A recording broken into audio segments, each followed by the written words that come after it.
Hey, class of 2026, it's Mr. Schallert, your reading/testing nerd, and we've come to the end.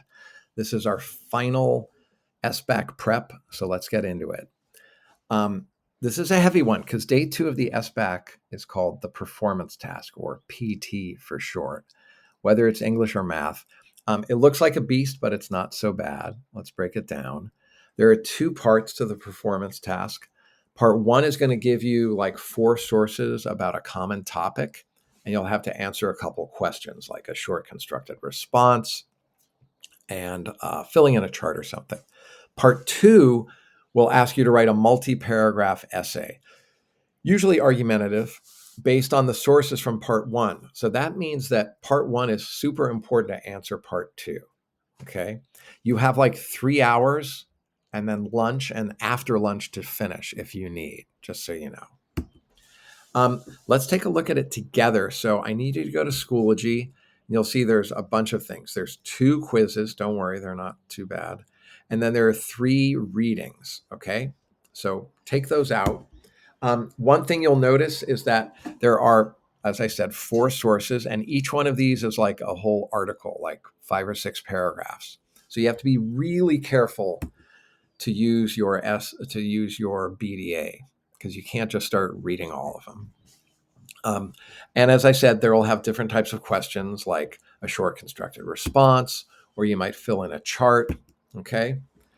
Like I said, BDA, never more important. So here's our tip, our final tip. Never just sit back and read. Always be making notes either on scratch paper or the note tool. Be an active reader, not a passive one. Okay. Yeah, and decide. I would decide if I'm going to use scratch paper, if I'm going to use the tool on the computer. I guess you could do both. Up to you. But you always have to paste your answers. If you do use the tool on the computer, you always have to paste your evidence and stuff into the actual essay question. So let's take a look at part 1.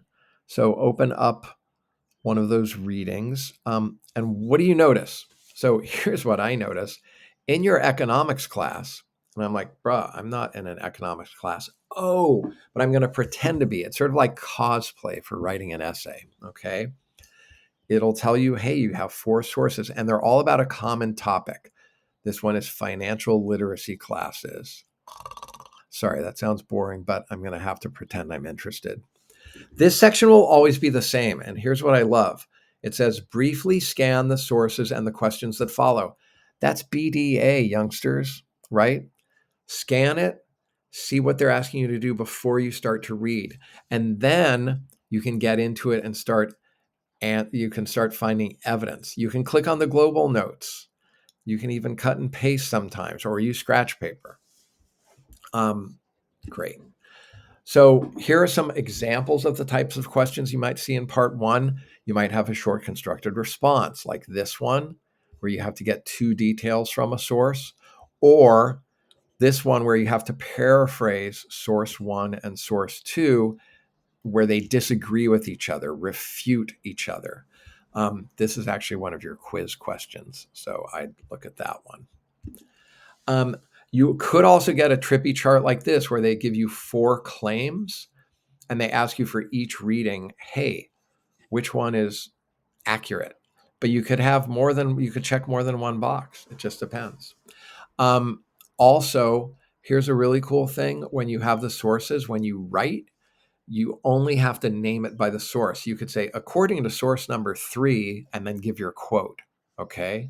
Or according to source number 1, then give a quote. So that's a good tip. By the time you finish part 1, you should have evidence and notes from the sources, okay? And then you go to part 2, which is where you are going to write your essay. So super important always, like we know, we scan first. It says you're going to review your notes and sources. So part 1, you're going to review all the stuff you used for part 1. Here's probably the most important thing for the essay, your assignment. It's going to tell you what type of writing, write an argumentative essay, and the topic about financial literacy courses, and who are you writing for? The school board meeting. So you've got the type, the topic, and the audience for your writing. Even as important, how long should it be? You will write a multi-paragraph argumentative essay. So multi-paragraph means an intro, a conclusion, and like at least a couple body paragraphs. It even says here, you have to have a claim. You have to address potential counter arguments, what somebody else would say who disagrees with you. You have to have evidence from the sources you've read.